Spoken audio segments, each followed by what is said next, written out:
you know what day it is? I certainly do, because my back's already telling me what day it is. Yep, today is the day. The shaper is moving from this shop, and it's going to go down to the new shop space. And this is also the kind of the kickstart of getting this home shop cleared out. Yes. So we're going to start with the Genie shaper today. We're going to get it loaded on the big trailer and get it down to the shop. That's our first step in this move. And then the second step, the second and third step, I don't know which one in the order, is Abby's already kind of working over here on the big wooden workbench is going down there as well. That's going to go over against the wall. The big flag will be like behind it there.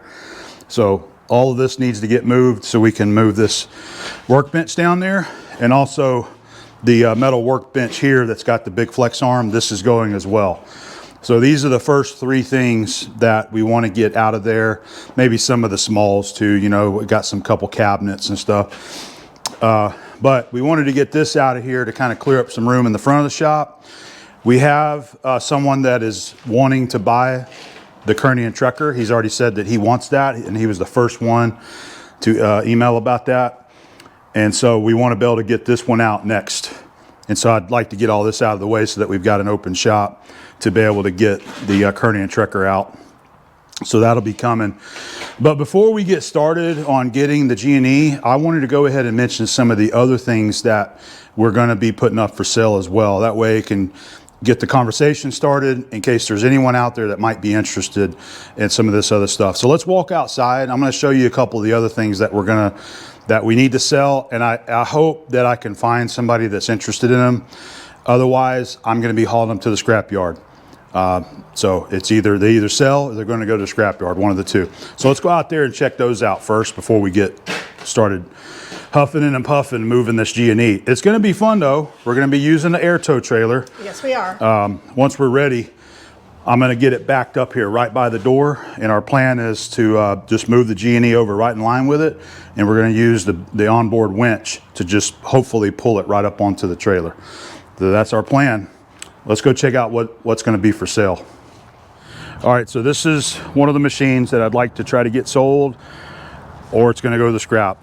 This is a Smith & Mills shaper. I can't remember the exact size. I want to say 24 inch or 30 inch or something like that. We do have a video on this that probably 4 or 5 years ago whenever I had bought it. It's on the channel, so you should be able to search for that, Smith & Mills shaper. And we got some neighbors next door barking at us. Yep. Unfortunately, this has been sitting outside ever since I got it, kind of rusting away, so it's definitely a restoration project. It's going to have to be taken apart and rebuilt, cleaned up, but it is a solid machine. There was only one problem with this machine when I bought it, and that was it was right in here. It was this gearbox right here. There was something wrong inside this gearbox, not letting me change the gears on there. The transmission, you know, the ram, the table, all that stuff worked. It was something to do with this right here that was wrong, but it did run, and it run nice and smooth. So I know it's a good machine, but unfortunately it's turned into a full-on restoration. I've tried to keep it covered up, but you know how that stuff goes. There's see that Smith & Mills. Bought it from North Alabama. Some guys had it up there. So anyway, this one's going to be for sale. And then we've got this guy over here that's going to be for sale as well. Another one that's been sitting outside in the weather. I think this is a good machine. I think you could still power this one up and just do some general de-rusting on here, and it'd be fine. It is a Carlton. I believe it is a 4-foot. I'm trying to remember what it was. Here we go. Yeah, Carlton 4-foot, 9-inch column, radial arm drill. It's got the table there. And this was a working machine whenever I acquired it.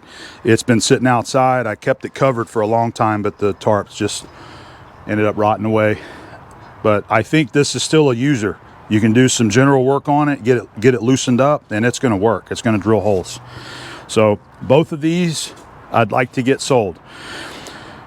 I don't really know the proper asking price for these, but I'm just gonna shout out, I'd like $800 a piece for these guys. And that doesn't include any kind of rigging or lifting equipment that's gonna be required to move them either. That's gonna be on the buyer. But give me 800 for that, 800 for the shaper, and it's y'all's. So let us know. We will have email contact information in these videos. So if anyone's interested in these, shoot us an email and let us know, okay? You guys are looking at the dirty side of A-bomb out here. This is basically the scrap pile. I'm wanting to get all this cleaned up, and this is all going to the scrap yard. This is a key seater that we would like to sell as well, or it's going to get scrapped. This is an old Davis number 5 key seater. It's got all of the parts here, but you can see how rusty it is now, so it needs to be taken apart and cleaned really well. But I would love to sell this as well. I think I'd like 500 for this right here, for that Davis key seater. But we got a couple more things to show you too. Let's go show them. They're in the shop. So we just showed you the Davis key seater outside. This is one that I've got in the shop. This one's obviously in better condition because it hasn't been sitting out in the weather. And this thing actually works. I've got it wired in, and we'll fire it up so you can see. But this one here, see, I had planned on getting this thing all set up to do keyways, and I just never got around to that project.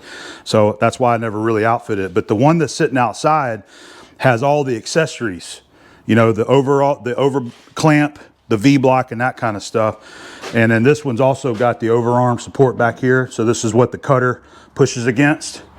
So that's on there, and it works. So we'll fire it up. I've got a switch up here that you can turn it on.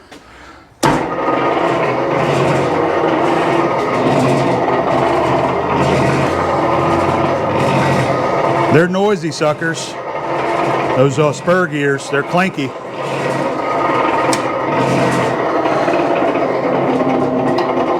So the cool thing about the Davis key seaters is that this is a complete setup that's ready to go for someone. I have all the cutters that belong to my dad. Because we had a Davis key seater years ago, and we ended up scrapping the thing back when we were cleaning out the old shop. We tried to sell it, nobody wanted it. So we kept all the cutters. And at one time, all those cutters were resharpened. I've got them in the toolbox over there. I believe they go up to 3/4 inches wide. So I'd say 1/16 up to 3/4, a full set. And there's multiples of them too. So there's cutters that can go with it. And then the one that's sitting outside, I think I said 500 for the one outside. But I think the 2 machines and all of the cutters and everything, I'm asking $1,500 for all that. And you'll have a complete key seater set up. So there we go. A couple of Davis key seaters with the cutters and accessories are for sale. Let us know if anyone's interested in that, okay? I'm going to be selling the Ingersoll compressor here as well. This is going to be one of the last things that we get out of here because I need to move all this other stuff. We are going to be moving the presses down to the new shop. I'm keeping these guys. But the Ingersoll, this is a T30, 15 horsepower motor. And you guys see what we have here. Dad bought this sucker brand new from Air Power Services, probably back around, I think 1998 is when he bought this, and we had a blast cabinet that he bought as sort of like a package unit. And it still works, it's still good. The only thing that's wrong with it is the automatic drain on the back side of it. It drains the condensation automatically, and it got clogged up and frozen up, so it's got a little bit of a leak. So eventually the thing just leaks down. But other than that, that's all that's wrong with this compressor. Abby turned it on just a little bit ago so we'd have some air. So it's full, but this is a good compressor. I actually don't know what this is valued at the moment because I haven't done any research, but this is for sale. So if anyone's interested in this compressor, let us know. It's obviously 3-phase, 15 horsepower. I think that's about all I can say about the compressor, but let us know if you're interested in that, okay? I mentioned this before. We have the Oliver drill pointer, I believe it's called, but it's a drill grinding machine. It's pretty old. It still works fine. It does run off of, I believe this one runs off of 480 voltage. I'm sure the motor can be reconfigured for low voltage. And I could never get the timing on this whenever I was playing around with it. So the thing works, and it probably is just user error whenever I tried to use it because I never operated one before. But it is a good solid machine. It would be an excellent machine for someone's home shop, a restoration project, and all of these big taper shank drills that everyone loves to collect. You can grind your heart away on this machine right there and have perfect drills. So this is a good machine. I bought it for $800. I would like to sell it for $800. I bought this from Andrew Alexander, Blacksmith Tools over in Dallas, and he sold it to me for $800, so I'll let it go for $800 if you're interested in that. I do have the cover, it's just sitting over there. So the cover that covers up the belt goes with it. I did buy a new belt right here, and there are a couple user manuals that go with that as well. But it does work. You just gotta figure out how to use it. I've even got some new jaws for it right there. That's a set of new jaws. Here's some more jaws that go on there. I think it'll handle up to a 3-inch drill. So pretty much any size you want to grind, you can grind over here. So let us know if you're interested in this guy. All right, last up, this has really been tough to kind of make some of these decisions that Abby and I have been talking through. And she does a good job of assuring me that whatever decision that I want to make is a good decision, that we're not messing up here. And what I mean by that is that I am considering selling the Dual mill and the Victor lathe here. I don't necessarily need these machines. We're limited space on what we have, and even when we build our future shop, I don't know how much space we're going to have when we initially build, but I think these are going to be kind of extra to me. So I'm thinking about letting these go, and I'm mentioning that now in this video in case there's anyone interested that might be interested in these machines. I'll come up with a fair market value for it. I'm not going to give it away. I'm going to get a fair market value for both of these machines. So the Victor is a 1660, built somewhere in the late 70s, early 80s. The Dual, my dad bought brand new from Dual. This was in 1987, and it's a one owner. And it's seen more use in this shop here on YouTube than it ever seen when it was at the original shop. Because when we had it there, all we really did with it is just drill holes and occasionally mill a slot or something. So all the ways are in good shape. We've got a really nice Newall digital readout on it. It's got the original servo motor on it that still works great. It's got the one-shot oiler on there. It's a good machine. V-belt, so it's a step pulley. It's nice and smooth, runs nice and quiet. Just a nice smooth mill. So again, I mention it just to kind of get a feeler out there. Like I said, the Victor, I'm considering selling this as well. If I sell this lathe, I'm just going to say right now, the 6-jaw chuck does not go with it. But I have a good 3-jaw chuck that came on the Precision Matthews that I will put on this machine. There is a 4-jaw chuck somewhere. I think I've got it at the other shop. So it'll have a 3-jaw and it'll have a 4-jaw on here. I'm keeping my multi-fix tools. I'm not letting those go. So, it'll have to have a tool post on there. But this is a good machine. And I wish I knew how much money this has earned this shop over the years, ever since Dad bought it. This has done a lot of work. I have spent years running this lathe right here. But I really like my Precision Matthews. It's a good new machine that's nice and smooth without really any wear on it at all. And I decided, Abby and I, what we've decided, what we're going to do is possibly let this one go. And we're going to take the Monarch lathe to the new shop. And that's going to be my second lathe that we will use there. I can do my spray welding over here on the Monarch lathe. That was the main reason why I was considering taking the Victors, but mainly just use it for spray welding and secondary operations, But I can do the same thing with the Monarch, and this is sort of the heart of the shop right here. We know everybody loves it. We weren't planning on selling it anyway, but I was going to kind of put it in storage. No, it was going to go in our living room. Yeah, Abby wanted to use it as a centerpiece. Before going into storage, that just makes me sad. So that's where the plans are at now, and I want to just move forward with all these. We've been thinking about this stuff for a couple years now, and I'm ready to just get moving. So Monarch's going to go to the new shop, more than likely, and I think we're going to let this guy go to a new home. And there's nothing wrong with this lathe. This is in good shape. The only issue that I've got is the detent right here between the high and the low gear. You can see. All right, and everybody that watches the channel for a while knows. So what I do is I just put that block in front of that to keep it from popping out of gear. But it doesn't just pop out. It takes a lot of work for it to finally work itself down. But this is the only issue that I've ever had with this Victor. It's got the normal wear on it because, you know, it's been around for a while. Oh, I got the power off. Anyway, this has been on the channel since 2013. So there's tons of videos using this lathe right here. It's a really good machine. So we've got to do a little research to find out what a fair value for this machine is. So I'm not going to list any price for this for the do-all, but feeler out, you know, putting the feeler out there in case anyone's interested. So let us know if you might be interested in these machines, and if so, maybe we can talk out a deal.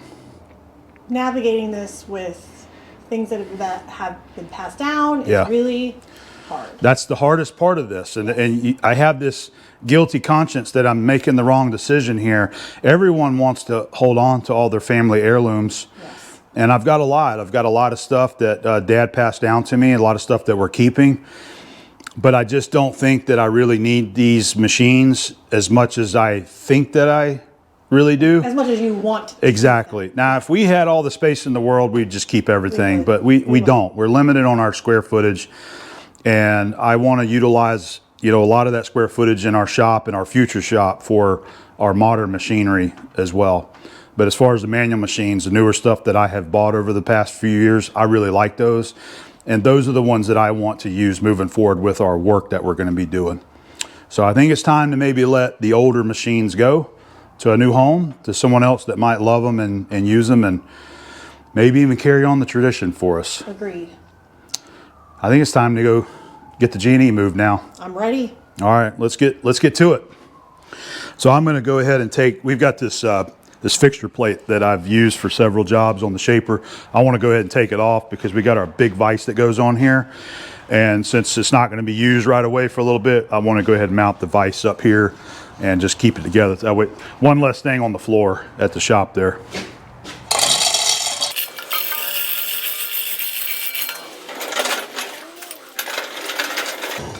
We're just going to set it here, and we'll just, when we go to move the big table, we'll just move it. Put a couple C-clamps on here. The other down. The other down.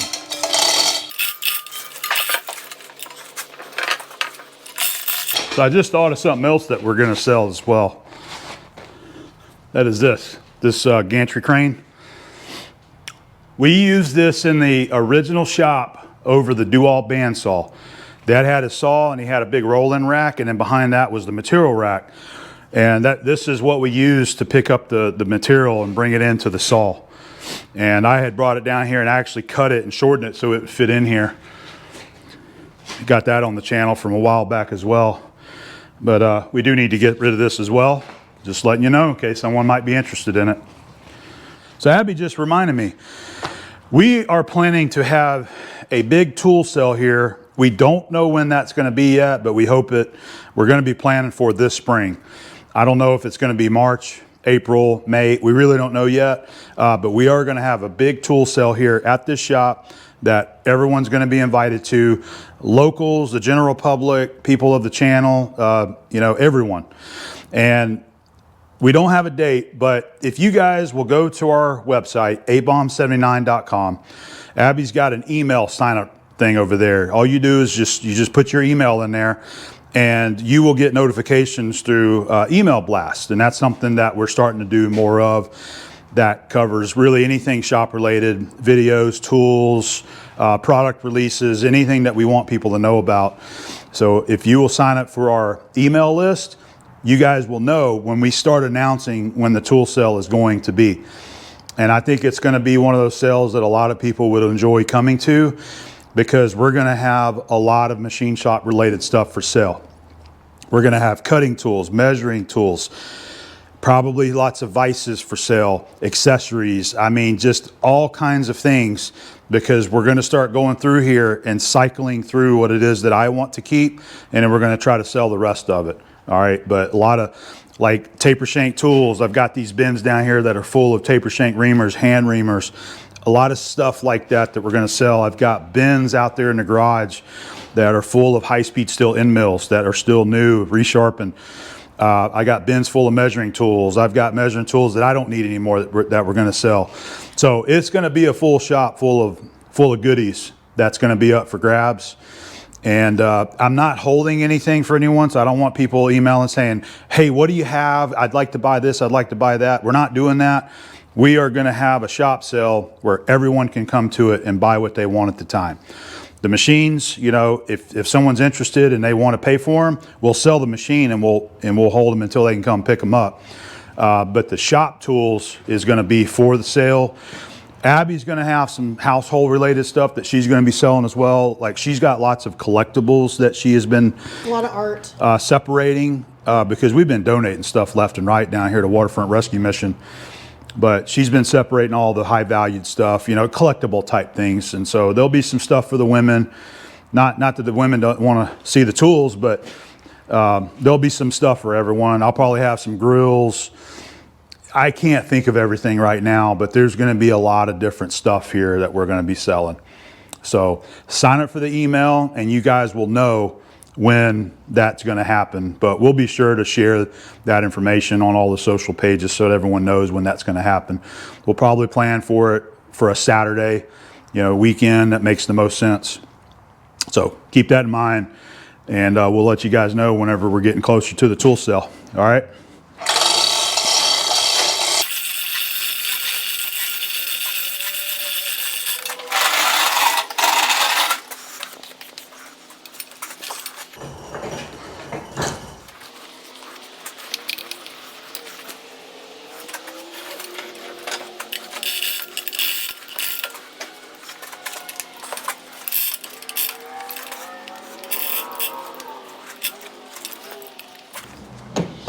All right, there it is. I'm just going to center the table. This is going to be the last time we power it up for a little while. I need to get some more electrical done at the new shop so that we can plug this thing in. But I'm just going to get the table centered, but I just wanted to point it out. I don't know when we're going to be firing it up again. Hopefully not too long though. No. Got the vise mounted on there and I'm just going to get it all kind of equalized. We'll run the ram just a little bit so you guys can see it. There might be a few people that are watching now that haven't seen this machine operate yet.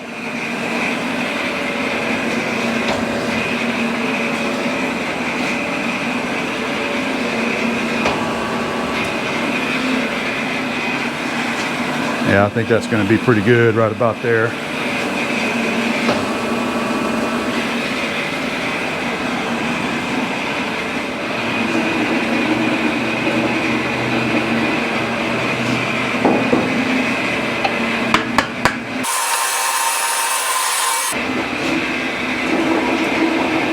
There you go. She's a beauty. Poetry in motion right there. We got a lot of videos of the Shaper on the channel. If you have not seen this machine, go check it out. I think it's another favorite on the channel. It's one of my personal favorites too. So I'm looking forward to having this set up in the new shop and doing some projects, doing some work on it again.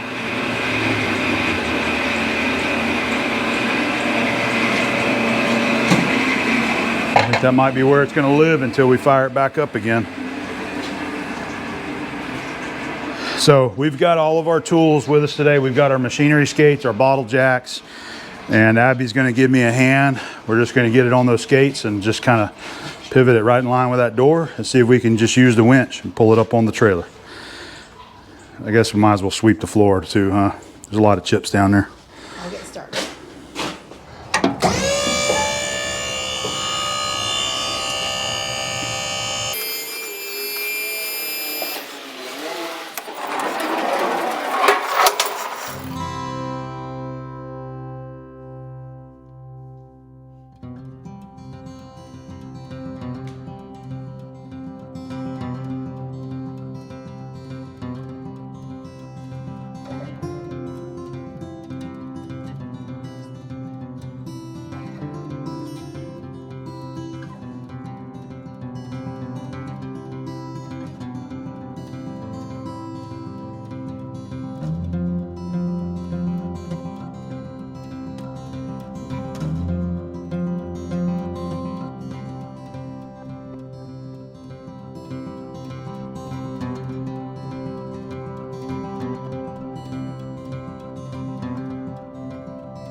think we have the shaper ready to pull onto the trailer. We've got a chain wrapped around the base, so it's going to be pulling against the, you know, the casting underneath the ways there. We've got our winch pulled out. This is the first time we've used the winch. I think it's going to work pretty good here. We got a little remote.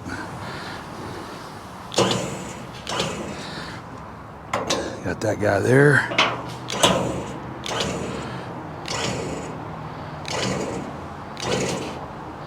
All right, let's check some things out before we put some tension on it, make sure we're good to go. So we'll just set the camera up. We've got to be really careful to watch this and make sure the skates don't fall out, you know, slide out from underneath it. Yep. So we're just going to try to bump it a little at a time and ease it up on there. Okay, I think we're ready. We're ready to give it a little tug.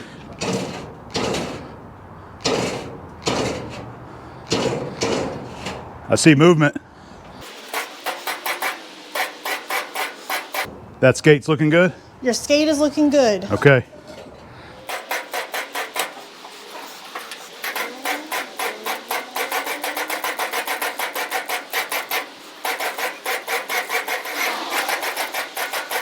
That was much easier than having to pull it by hand. Yes.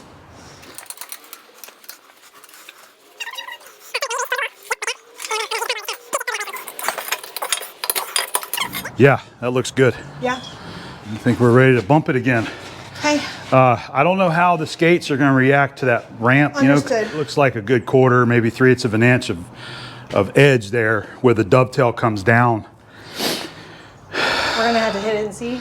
I was thinking, you know, I might look and just see if I've got something small that I can put there that might help that transition. I mean, those rollers may go up, but I hate to hit it and then it just slide, Yeah. you know. I got a couple pieces of round stock that I put down there in front of the dovetail, and I think that'll help break that transition going up with the skates. Yeah, it's sliding. Yep, it's moving. Yep. It's sliding. All right, we're gonna have to redo it. Okay. Just throw it on your back, babe. I'm thinking what we can do is do like I did, just pull it a little bit, let it go past that dovetail, just a little ways, Okay. and then use the jacks and then put it underneath it on the dovetail. Yeah. Just that way we can move the skates forward.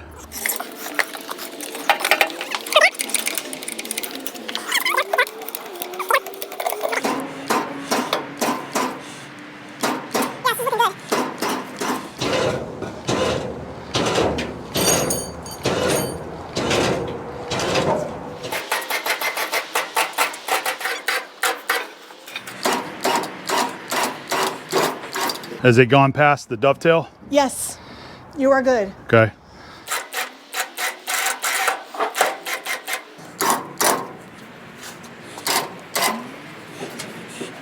Everything's cool, huh? All right.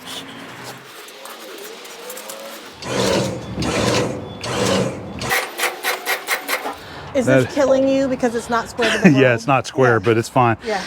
Yeah, we're I think just a couple more inches honestly is all we need. And we're going to be in a good spot on the trailer.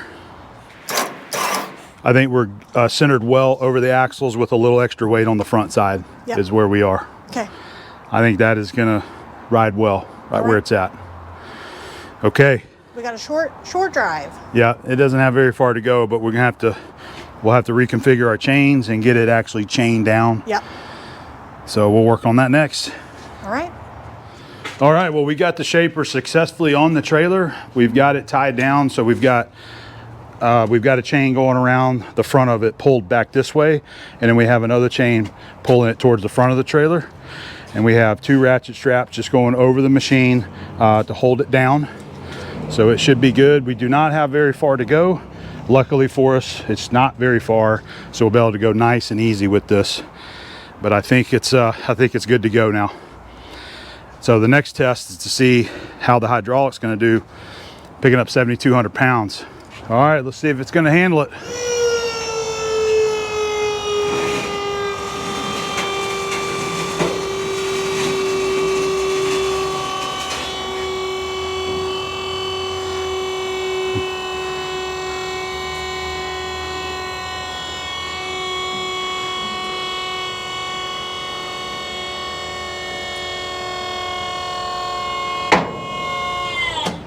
There it is. It handled it. It had, you could tell it had a load on it. So the air tow had a successful lift. It picked the shaper up. You could definitely tell that it was under a load. I mean, you're looking at, I believe it was right around 7250 on how much the shaper weighed when we first picked it up. So it's quite heavy on there, but we're ready to take it down there. We're over on the workbench right now trying to just get some of the small stuff put in some bins. We're going to go ahead and throw those on the trailer and the truck, and we'll head down to the shop here a little bit. It's starting to get later in the day, so we're probably just going to get everything back into the shop today, unhook it, and come back tomorrow and you know, be refreshed, and then we'll begin the reversal process of getting it off tomorrow. It's probably what we're going to do. You got some stuff, huh? Got some stuff. Abby's been unloading the workbench in there.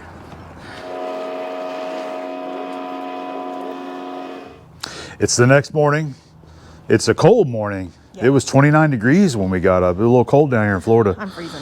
But it's going to warm up to a nice day. Nice warm temp of 57 today. Tomorrow I think we're going to get up to like 73. It's going to be a nice. So we're trying to make use of this really nice weather. I like it when it's cool and cold. It's much better than doing this stuff in the middle of the July and August months. So everything went well, I believe, for us yesterday. The trailer is working fantastic. So we're basically going to just reverse our procedure here and get the shaper off. I told Abby, I said, I think I want to kind of change up my plan with getting the shaper off the trailer. I still have all of those original bars that the guys used when they helped me move the shaper, some 1-inch bars. I think what I'd like to do is set the shaper down on those bars. We're going to use the forklift. I got it back here, and we'll just pull it off of the trailer. And I think that's going to make getting it off easier than having to watch those skates every second to see if they're trying to slide off the machine. If you're just sitting down on those bars, it doesn't matter if it moves one way or the other. So I think that's what we might want to give it a try this time. I'm ready to do it. I'm excited for her to get in here. So yeah, we are excited to see it in here. It's going to be living right next to the Miltronic CNC machines, which I just think is totally cool. Yeah. We're going to have modern machines running. We're going to have old school machines running in our nice, new, clean space here. Yes. Let's get to work. Agreed. No problem going down now.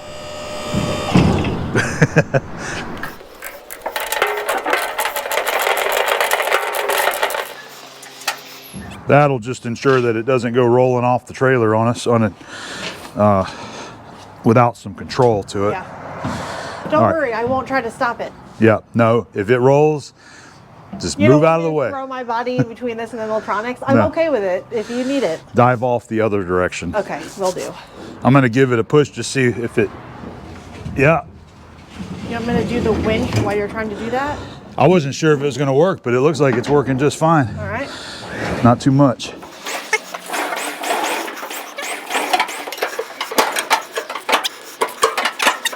Keep a little bit of tension on that, just to keep it from rolling too fast.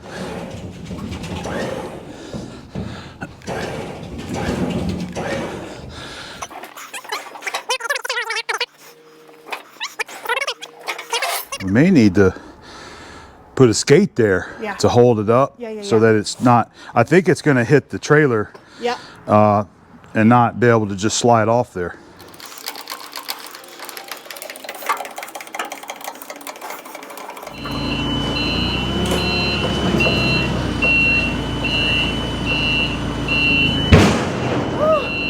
It come off the roller? Yep. Yeah, I think it's fine. It just that it was that last roller it came off of it. I should have told you that that was close. Okay, everything's cool though. All right. It's all good. Came off that roller and landed on this one here, so it just dropped a 1/4 inch or so. I don't like that though. Go for it. All right, hold it. So it's gonna roll off. It's probably gonna hit the dovetail. It's okay. Okay. And then I'm just gonna drag it till it touches that other roller. You just tell me when to stop. Okay.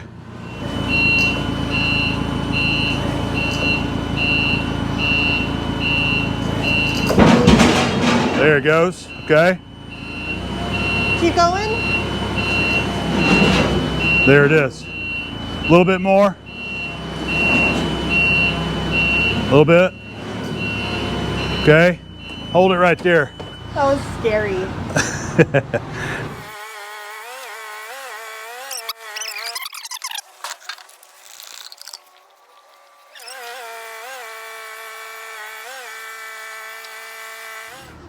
So far, so good.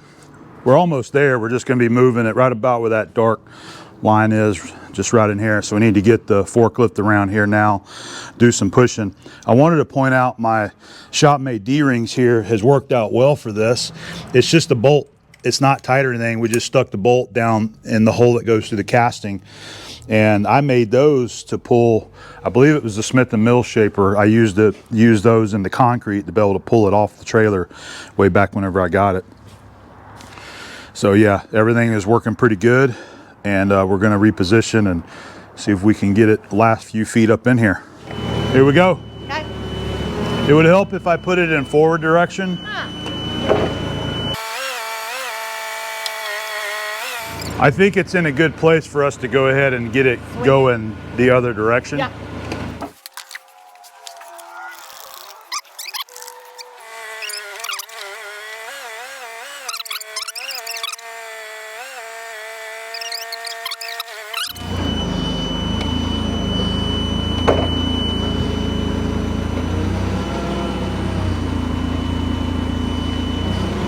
Okay. Same thing, half off.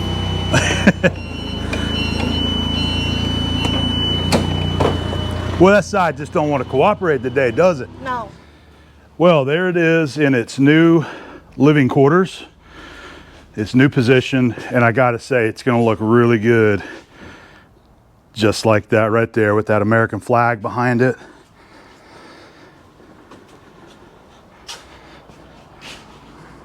She looks beautiful. Abby's liking it. And as we had already said, we're probably gonna have to fine tune it a little bit. Next step, we're gonna be putting our workbench in here. We're gonna get this loaded up. And as long as we got a little bit of walk room right through here, without getting too close to the guard, I think it's gonna be good. But I'm happy with it. This is where I had envisioned putting it, right next to the CNC lathe. And I believe we're gonna end up putting the Monarch lathe right in this general area, just maybe a little bit angled, not really sure. But I'm real happy with the G&E. It's looking good. I'm glad that we got this done. And we can just, let's move on to the next thing that needs to be moved, right? Stop. Let's just keep going. She's beautiful, babe. She really is. Yes. I love my shaper. It's pretty cool seeing it in a new place now. And I look forward to getting it fired up and doing some projects on it again. Agreed. I know folks they're waiting. Yeah. This is one of the most favorite machines on the channel, as well as the Monarch lathe. Abby has ordered her very first machine. Yes, I have. Yep. And and she's very excited about Yes, that. I am. Yeah. And we'll talk more about that whenever we get it in here. All right, so that's gonna wrap this video up. I think it's probably about 3 or 4 hours by now, but we hope you guys enjoyed following this journey. Everything worked out good. The air tow trailer worked exactly like we were hoping that it was going to. Yes. So it is definitely going to be a workhorse for everything else that we got to move. That's right. I think the Monarch is going to be the next heaviest machine. I think it's going to be very close to the same weight as the Shaper, probably around 9,000 pounds. And it's just going to be used to move all that stuff. So the air tow worked out great. Our skates are working good. I think they could be better, but it's a temperamental thing. Yeah. Toe jacks are working good. Oh, and it's a huge relief. Yeah. In its spot. I'm going to crack a beer this weekend and cook some barbecue. Yes, we are. Celebrate getting this guy in here. Yes. But we're excited to get it fired up. I need to get the electrician in here and run me a couple extra circuits. I'm just going to wait until I get these things where I need to find out the best way to get them wired in. I think I want to go the extension cord route, maybe have a couple receptacles down on that end wall where I can just take the cord and walk it down there and plug it in. That way we don't have anything coming out from the wall over there that's going to be in the way. Yep. But that's it. I can't wait to see her going. Yeah, me too. I know you guys are excited to see it too. But we're gonna wrap it up and we will see you on the next video, all right? Let's go get some barbecue. Yes.